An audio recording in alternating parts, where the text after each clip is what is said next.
নমস্কার। আজ আমরা আপনাদের জন্য নিয়ে এসেছি রতনতনু ঘাটির লেখা মেন দ্বীপের ভূত।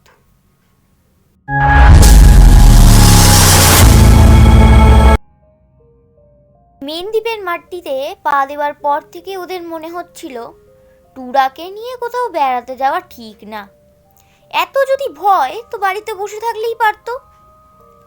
নদীর খাড়িটা যেখানে দ্বীপের মাটিকে লাঙলের ফলার মতো দুভাগ করে শেষ হয়েছে, সেখানে দাঁড়িয়ে কুশল টুরাকে বলল, তোর যদি এতই ভূতের ভয় তা যা মার কাছে চলে যা। 5-এ পড়িস, এখনো এত ভূতের ভয়, তা আবার দিনের বেলায়? টুরা একটু উদাস হয়ে গেল যেন। এদিক ওদিক তাকিয়ে বলল, না না, আসলে ভয় নয় কুশলদা, দ্বীপটা একটু নির্জন তো। কুশল হাসি চাপতে পারল না, বলল, নির্জন হলেই ভূত রামসীতার পুত? সত্যিই টুরা, তুই গল্প লেখক হতে পারবি বড় হলে। আর কি কি হলে ভূত হয় টুরা? মেঘের আড়াল থেকে চাঁদের উকি দেওয়ার মতো ম্লান একটু হাসলো টুরা। বলল, আমার খুব খিদে পেয়ে গেছে কুশলদা, চলো এখন বাংলোয় ফিরে যাই, খেয়ে দিয়ে দুপুরে বেড়াতে আসবো বরং। কুশল বেশ হতাশ, কিছুটা কষ্টও হচ্ছিল। মেন দ্বীপে বেড়াতে আসার ইচ্ছে সেই কবে থেকে। এমন একটা নতুন দ্বীপ, ডাঙায় সাপ নেই, বাঘ ভাল্লুক নেই, জলে কুমির হাঙর নেই, শুধু দূরে দূরে এলোমেলো 2-10টা খাড়ি আর অগোছালো সবুজ ঝোপঝাড় ছড়িয়ে আছে খুচরো পয়সার মতো। খুব বেড়াবে, অ্যাডভেঞ্চার হবে খুব। তা না, টুরার ভূতের ভয় আর বুবুনের নৌকার দুলুনিতে মাথা ঘোরার জন্য ভালো লাগছে না। এর চেয়ে তাদের বাড়ির সামনের মাঠে ক্রিকেট খেলা ঢের ভালো ছিল। কুশল বলল, চল তাহলে বুবুনকে নিয়ে আমরা দুপুরে বেড়াতে বেরোই। কুশল, টুরা ও বুবুন ফিরে আসছিল বাংলোয়। হঠাৎ একটা বুনো ঝোপ প্রথমে চোখে পড়ল টুরার। কুশলের হাতটা চেপে ধরে টুরা বলল, দেখো কুশলদা, ঝোপটা কিরকম। কুশল হেসে উঠল, বলল, তোর বুঝি ভয় করছে? 7-এ পড়ি আমি, আমার তো ভয় নেই। 5-এ পড়িস বলেই কি ভয়? চল না ঝোপটার কাছে যাই, দেখি। টুরা কুশলের পিঠের জামা খামচে ধরে টান দিল, বলল, ওটা কি ঝোপ বলো তো? ওর মধ্যে সাপ টাপ তো থাকতেই পারে, কি দরকার? কুশল ঝোপটার দিকে এগোতে এগোতে বলল, সাপের তো আর খেয়ে দেয়ে কাজ নেই, এসেছে একলাই নির্জন দ্বীপে বেড়াতে, এখানে সাপ থাকতেই পারে না। ওরা যখন ঝোপটার খুব কাছে গিয়েছে, দেখলো কিরকম অদ্ভুত রঙের ফুল ফুটে আছে। ফুলগুলো দেখতে ঠিক যেন আধখানা চাঁদের মতো।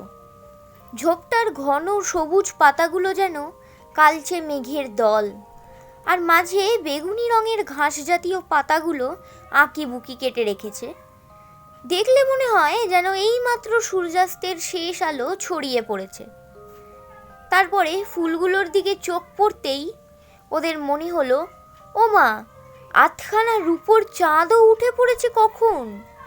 একটা দুটো নয়, অনেকটা আধখানা রূপোর চাঁদ।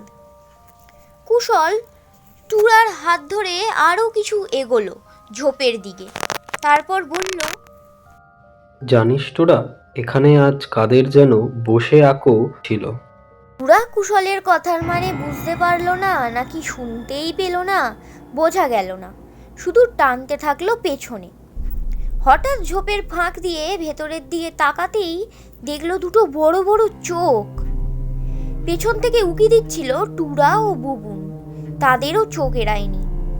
টুরা এক হাতে কুশলের পিঠের জামাটি ভীষণ জোরে খামচে ধরল, আর এক হাতে দু চোখ ঢেকে প্রায় কেঁদেই ফেলল। কুশল পলকে দেখে নিল প্রাণীটা পেঙ্গুইনের মতো দেখতে। 2 পা পিছিয়ে এসে বলল, চল বাংলোয় ফিরে যাই আমরা। টুরার কপালে ঘাম ফুটে উঠেছে গাছের পাতায় ভোরের শিশিরের মতো। বলল, কুশলদা, ওটা কিসের চোখ? কুশল বলল,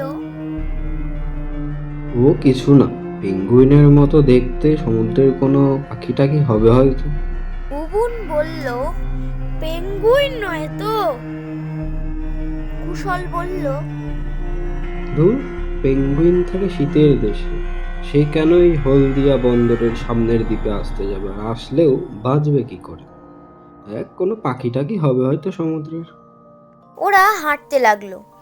উঁচু নিচু দ্বীপের মাটি ঠিক মতো পা ফেলা যায় না। কুশল ধরে আছে টুরার হাত, বাংলো দেখা যাচ্ছে। এমন সময় টুরা কুশলের হাতে একটু চাপ দিয়ে বলল, চোখ দুটো না ঠিক সেই ইটির মতো, তাই না কুশলদা? টুরার কথা শুনে বুঝলো ওর মন থেকে এখনো ভয় যায়নি। ইটি সিনেমাটা দেখার পরও টুরা বেশ ভয় পেয়েছিল, মনে আছে। কুশল অন্যমনস্কের মতো বলল, হুম। টুরা বলল, আচ্ছা কুশলদা, ওটা যদি ইটি হয়, হতেও তো পারে দূরের কোনো গ্রহ থেকে এসে এই দ্বীপে। কুশল হেসে উঠল, বলল, আগে বিজ্ঞানীরা আবিষ্কার করুন পৃথিবী ছাড়াও অন্য গ্রহে প্রাণী আছে, তারপর না হয় ভয় পাস। আমার মতো 7-এ যখন পড়বি তখন বুঝবি ইটি নয়, ইটিমিটি সবই হচ্ছে এক ধরনের কল্পনা। তোরা তুই ভাবতেও পারিস বটে। ওরা বাংলোয় এসে গেল। এসে বুবুন বসে গেল ঝিনুক দিয়ে একটা গর্ত খুঁড়তে। এখন নিশ্চয়ই আর নৌকার দুলুনিটা বুবুনের মাথায় নেই। টুরা বলল, জানিস বুবুন, আমরা ঝোপের আড়ালে পেঙ্গুইনের মতো যে প্রাণীটা দেখলাম, তার চোখ দুটো ঠিক ইটির মতো বড় আর গোল, আর কিরকম যেন। বুবুন হাঁ করে তাকিয়ে রইল টুরার দিকে। কুশল বলল, বুবুন, তোর আবার ভূতের ভয় নেই তোরে?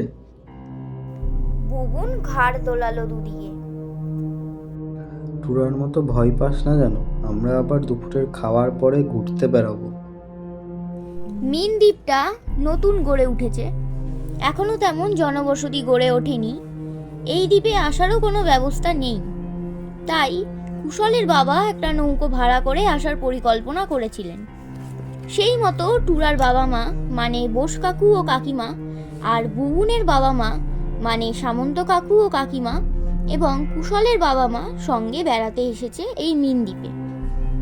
কুশলের মা তো গোড়া থেকেই আপত্তি করেছিলেন। কি দরকার বাপু, কোথায় কি বিপদে পড়বো, আদৌ লোকজন আছে কি নেই, কারো সাহায্য পাওয়া যাবে কি যাবে না, সঙ্গে তো ছোট ছেলে মেয়েরা যাবে। মায়ের আপত্তি শোনেননি বাবা। বাবার মনের মধ্যে একটা অ্যাডভেঞ্চারের ইচ্ছে লুকিয়ে থাকে সব সময়, আর এই জন্যই বাবাকে কুশলের ভীষণ ভালো লাগে। নৌকোয় আসার সময় কুশলের বাবা বলেছিলেন, বুঝলে কুশল, দ্বীপটা না অনেকটা মাছের মতো দেখতে। হলদিয়া বন্দরের দিকটা মাছের ঠিক মুখের মতো দেখতে, আর লেজটা সরু হয়ে চলে গেছে বঙ্গোপসাগরের দিকে। আর এই মাছের মতো দেখতে বলেই এই দ্বীপটার নাম হলো মিন দ্বীপ। তবে হ্যাঁ, এই দ্বীপটার আর একটা ডাক নাম আছে, সেই নামটা হলো নয়াচর। কুশলের বাবার কথা শুনতে শুনতে কুশলের মনে হয়েছিল সেই টিনটিনের কৃষ্ণদ্বীপ অভিযানের মতো। সঙ্গে তাদেরও একটা কুটুস থাকলে ভালো হতো। সবাই এখন রান্নায় ব্যস্ত। কুশল একটা ছোট বুনো গাছের তলায় বসে ভাবছিল। এমন সময় টুরা ছুটতে ছুটতে এসে বলল, কুশলদা, চলো একটা অদ্ভুত জিনিস দেখাবো। কুশল টুরার সঙ্গে গেল বাংলোর পেছনে, অনেকটা দূরে। টুরা আঙুল তুলে দেখালো ঝিলের জলের ওপর বুচকুড়ি উঠছে। টুরা বলল, অনেকক্ষণ থেকে আমি দেখছি জলের নিচে কি যেন একটা আছে। কুশল বলল, থাকবে আবার কি, ও এমনিই হচ্ছে। বুবুন ঝোপে ঝোপে ঘুরে গঙ্গা ফড়িং ধরছিল। সেও এসে বলল, কুশলদা, টুরাদি, তোমরা দেখবে চলো, একটা লঙ্কা জবার গাছে না অনেক ফুল। টুরা বলল, চলো তো কুশলদা। ওরা গিয়ে দেখলো একটা লঙ্কা জবার গাছের ডাল ফুলের ভারে যেন জলে নুইয়ে পড়ছে। জলে তিত্তির করে কাঁপছে তার ছায়া। সত্যিই অনেক ফুল ফুটেছে। টুরা বলল, আমি বলছি কুশলদা, এই দ্বীপটার সব কিছুই যেন অন্যরকম, কেমন ভয় ভয়। বুবুনও সায় দিয়ে ঘাড় নাড়ল টুরার কথায়। কুশল হেসে বলল, তোর মাথা আর বুবুনের মুন্ডু, গাছে ফুল ফুটেছে এতেই ভয়। ওরা হাঁটতে হাঁটতে তিনজন একদম নদীর ধারে। এদিকটার নদীর নাম হুগলি, আর ওরা হলদিয়া টাউনশিপ থেকে যে নদী দিয়ে নৌকোয় করে এলো তার নাম হলদি। দুটো নদী দ্বীপের দুপাশ দিয়ে বয়ে গিয়ে পরে একসঙ্গে মিশেছে, তারপর সোজা বঙ্গোপসাগরে। বুবুন হঠাৎ চেঁচিয়ে উঠল, ওই দেখো টুরাদি, দূরে একটা জাহাজ। টুরা সে কথার উত্তর দিল না। নদীর ঢালু পারে কি যেন দেখছিল। কুশল বলল, এই টুরা, এদিকে আয়, দেখ কত বড় একটা সমুদ্র কাঁকড়া। বুবুন ছুটে এলো। টুরা মুখ তুলে শুধু তাকালো একবার। গোটা ফ্রকটায় কাদায় ভর্তি। থমথমে গলায় বলল, কুশলদা, এইদিকে আসো তো। কুশল আর বুবুন টুরার কাছে যেতেই টুরা দেখালো কাদায় একটা মানুষের পায়ের ছাপ ক্রমশ জলের দিকে গিয়ে ডুব দিয়েছে নদীতে। কুশল বলল, তুই এত ভয় পাস কেন? ওটা তো মানুষের পায়ের ছাপ, কেউ জলে নেমেছিল হয়তো। টুরা দুদিকে ঘাড় নেড়ে বলল, মানুষের পায়ের ছাপ এত বড় হতেই পারে না, এটা অন্য কিছু। তুমি ভালো করে দেখো কুশলদা, পায়ের ছাপটা কিরকম যেন অন্যরকম। কুশল হেসে উড়িয়ে দিয়ে বলল, অন্য আবার কিরকম রে? টুরা বলল, এই দেখো ঘোড়ালির ছাপটা কিরকম সামনের দিকে। কুশলও ভালো করে দেখল। হ্যাঁ, তাই তো মনে হচ্ছে, কিন্তু পায়ের ছাপটা ভূতের বলে মানতে মন চাইছে না ওর। বলল, তাহলে কেউ জল থেকে উঠে এসেছে? কাদা তো তাই। টুরা এসে খামচে ধরল কুশলের জামা, আর বুবুন জাপটে রইল কুশলের বাঁ হাত। কুশল বলল, ভূতের পায়ের গোড়ালি তো সামনের দিকে থাকে, আর এখানে ভূত আসবে কোত্থেকে? এমন সময় বাংলোর দিক থেকে কুশলের বাবার ডাক শোনা গেল। কুশল বলল, চল, খাওয়ার জন্য ডাক পড়েছে। বুবুন কোথা থেকে একগোছা ধুদ্র ফুল পেড়েছিল। ফুলগুলো পায়ের ছাপের দিকে ছুঁড়ে দিয়ে ছড়া কাটলো বুবুন। ধুতরা ফুল খা, শিবের কাছে যা। পায়ের ছাপটা শিবের কাছে যাক না যাক, ওরা বাংলোয় ফিরে এলো। টুরার চোখে মুখে যতখানি ভয়ের মেঘ, বুবুনের তার চেয়েও বেশি। কুশলের তেমন ভয়ের কিছু নেই। ওর মনে হলো বড় হলে একদিন যাব সেই জায়গায় যেখানে ভূত আছে বলে অনেক গল্প শোনা যায়। দেখবে সত্যি ভূত আছে কিনা। খাওয়া দাওয়া হলো খুব। সামন্ত কাকিমা মাংসটা যা রেঁধেছিলেন, এক কথায় দারুণ। বুবুন আর টুরা একদম ঝাল খেতে পারে না, তাই ওদের ঝালহীন মাংস রান্না হয়েছে। বড়দের খেতে সময় লাগছিল। ওরা সব নানা রকম গল্প করছিলেন। নীল দ্বীপে একটা হাওয়া কল বসানো হয়েছে বাংলোয় আলোর ব্যবস্থা করার জন্য, এই সব গল্প আর কি। এই গল্প ওদের ভালো লাগছিল না, তাই কুশল টুরা আর বুবুনকে রাজি করিয়ে মাকে গিয়ে বলল কুশল, মা, আমরা বেড়াতে যাচ্ছি। কুশলের মা তখন কি একটা কথার পিঠে বেদম হাসছিলেন। কুশলের বাবা তখন ওদেরকে সাবধান করে বললেন যে বেশি দূর যেন ওরা না যায়, একটু পরেই সবাইকে বেরিয়ে পড়তে হবে, সন্ধ্যের আগে আগেই। কুশল সায় দিয়ে ঘাড় নেড়েই ছুট। টুরা একটু পিছিয়ে পড়েছিল, বলল, ওদিকে যাবো না কুশলদা, ওদিকে সেই অদ্ভুত পায়ের ছাপটা আছে। কুশল দু হাত ঝাঁকিয়ে বলল, তুই সত্যি পারিস টুরা? ভুবন, এদিকে আয়। তারপর ওরা সবাই মাছের লেজের মতো দ্বীপের দিকটায় হাঁটতে লাগলো। বেশ কিছুটা হাঁটার পর বুবুনি প্রথম আবিষ্কার করলো অদ্ভুত দেখতে একটা বড় পাথর, তীরের ফলার মতো গাঁথা হয়ে আছে দ্বীপের মাটিতে। পাথরটা দেখে কুশলের মনে হলো উল্কা আকাশ থেকে খসে পড়েছে মাটিতে। তখনই কুশলের মনে পড়ে গেল সুনীল গঙ্গোপাধ্যায়ের লেখা একটা গল্পের কথা। সেই গল্পেও মিন দ্বীপের একটা পাথরের কথা ছিল। তাহলে কি সেই পাথরটাই এই পাথরটা? বাহ, বেশ তো। টুরা অবশ্য বলল, কুশলদা, এই বিচ্ছিরি দেখতে পাথরটা ছাড়া দ্বীপের এই দিকটা বেশ ভালো। সকালে এদিকে বেড়াতে এলেই ভালো হতো। বুবুন একটু দূর থেকে চেঁচিয়ে উঠল, টুরাদি, কত লাল ক্যাকড়া, দেখবি, এসো তাড়াতাড়ি। ওরা বুবুনের কাছে গেল। দেখলো সত্যি এ যেন লাল ক্যাকড়ার দেশ। কি সুন্দর পুটপুট করে ঢুকে পড়ছে ছোট ছোট গর্তে। ক্যাকড়াগুলোর গায়ের রঙও কি সুন্দর। দুপাশে ছোট ছোট ঝোপ, তার মাঝখান দিয়ে চলে গেছে রাস্তা। আসলে রাস্তা নয়, কেউ রাস্তার মতো করে বানায়ও নি, তবু দেখলে মনে হয় এক সুন্দর বনপথ চলে গেছে দূরে। অনেকটা দূরে গিয়ে ঝাঁপ দিয়েছে নদীতে, তার সঙ্গী কেবল নির্জনতা।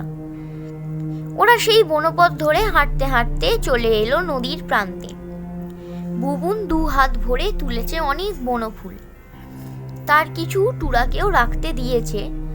নদীর দিকে তাকিয়ে টুরা প্রায় চেঁচিয়ে উঠল, ওই দেখ বুবুন, ওই দেখো কুশলদা, একটা লোক নৌকায় চড়ে নদীতে। কুশলও দেখল, বলল, ও, লোকটা মাছ ধরছে জাল ফেলে। তখনই কুশলের মনে পড়ে গেল বাবা বলেছিলেন দিকটায় কোনো মানুষ নেই, শুধু বাংলোর 2জন কাজের লোক ছাড়া। তারা বাংলোয় আছে দেখেই এসেছে। তাহলে এই লোকটা এলো কোত্থেকে? টুরা বলল, যাবে কুশলদা লোকটার কাছে? বুবুন, যাবি? কুশলও উৎসাহে বলল, চল দেখি লোকটা কি মাছ ধরছে।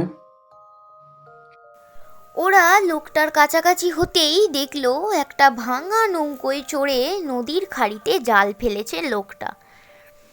হঠাৎ কুশলের মনে পড়ে গেল ওরা যখন নৌকোয় চড়ে দ্বীপে এসেছিল তখন একটা খাড়ির মুখে মাটিতে একটা ভাঙা নৌকো পড়ে থাকতে দেখেছিল।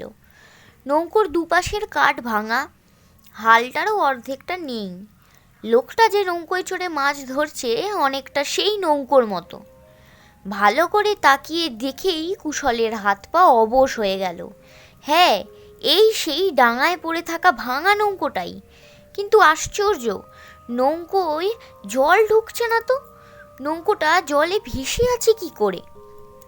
এমন সময় টুরা কুশলের কানে কানে বলল, কুশলদা, নৌকোটা কিরকম ভাঙা দেখো, জলে ভেসে।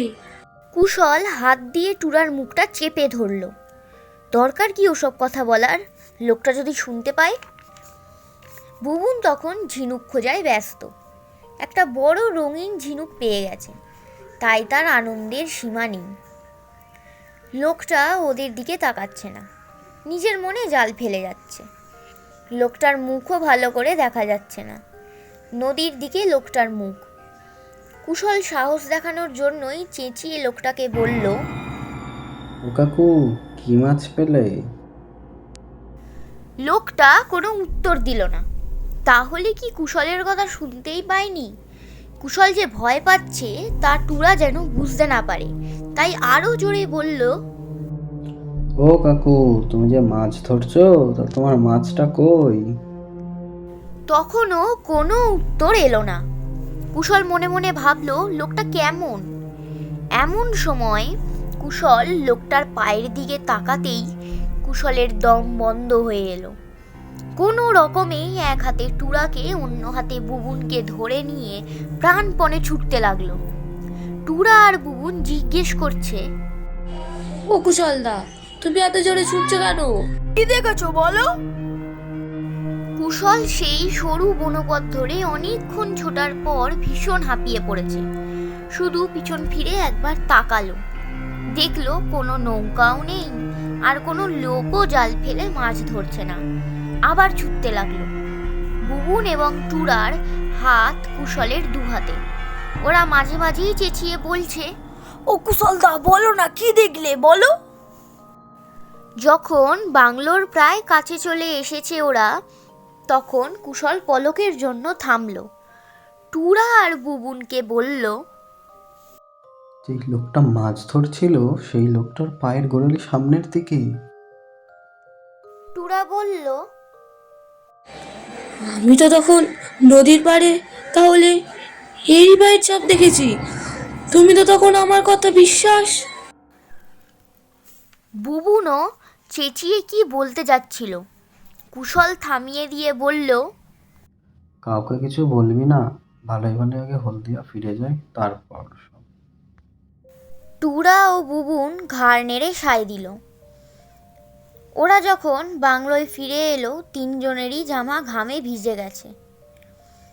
ওদের ভয় পাওয়া থমথমে মুখ চোখ দেখে কুশলের মা ওদের জিজ্ঞেস করে বললেন যে ওরা এত ছুটোছুটি করেছে যে জামা টামা একদম ভিজে গেছে ঘামে।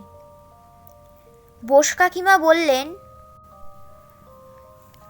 তোমাদের কখন থেকে ডাকছি আমরা, কোথায় গিয়েছিলে সব? কারো মুখে যে আর কোনো কথা নেই। ওদের কারোর মুখ থেকেই কোনো কথা সরল না। সব গোছ গাছ করাই ছিল। সবাই এসে নৌকোয় উঠল। ওদের নৌকোর মাঝি সুদর্শন গায়েন নৌকো ছেড়ে দিল। পশ্চিমে হলদিয়া বন্দরের ভেতরে দাঁড়িয়ে থাকা জাহাজগুলোর মাথায় রঙিন আলো ছড়িয়ে সূর্য ডুবছে। পেছনে তাকিয়ে দেখল অনেকটা আবচা হয়ে এসেছে মিনদ্বীপ।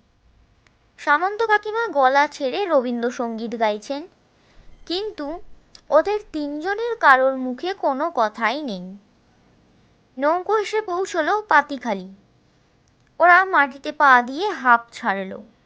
কুশল ওর বাবাকে বলল, বাবা, জানো তো মিনদ্বীপে আমরা একটা ভূত দেখেছি। কুশলের বাবা হেসে বললেন যে ভূত আবার মিনদ্বীপে আসবে কোত্থেকে? ভূত বলে সত্যিই কিছু আছে নাকি? কুশলের গলায় উত্তেজনা। কুশল বলল, হ্যাঁ বাবা, আমরা দেখছি একটা লোক পুকুরের মাঝখানে নৌকোতে জাল ফেলে মাছ ধরছে, কিন্তু তার পায়ের গোড়ালি সামনের দিকে। বুবুনও একসঙ্গে বলে উঠল, হ্যাঁ ভূত। ওদের তিনজনের কথায় বড়রা সবাই হো হো করে হেসে উঠল। সুদর্শন গায়েন নৌকো থেকে ওদের জিনিস নামাতে নামাতে বলল, ও, তোমরা তাহলে তেনাকে দেখেছো না? টুরা আর বুবুন কুশলের গা ঘেঁষে হাঁটতে লাগলো। নদীর ঢালু বেয়ে ওরা ওপরে উঠছে। কুশল আর একবার মিনদ্বীপের দিকে তাকালো। সন্ধ্যার অন্ধকারে কোথায় মুখ লুকিয়েছে মিনদ্বীপ। দূরে শুধু দু তিনটে বয়ার আলো মাঝে মাঝে জ্বলছে নিমছে। মনে মনে কুশল বলল, বড়রা যতই হেসে উড়িয়ে দিন, কুশল আর কোনো দিন মিনদ্বীপে যাবে না, এমনকি বড় হলেও না।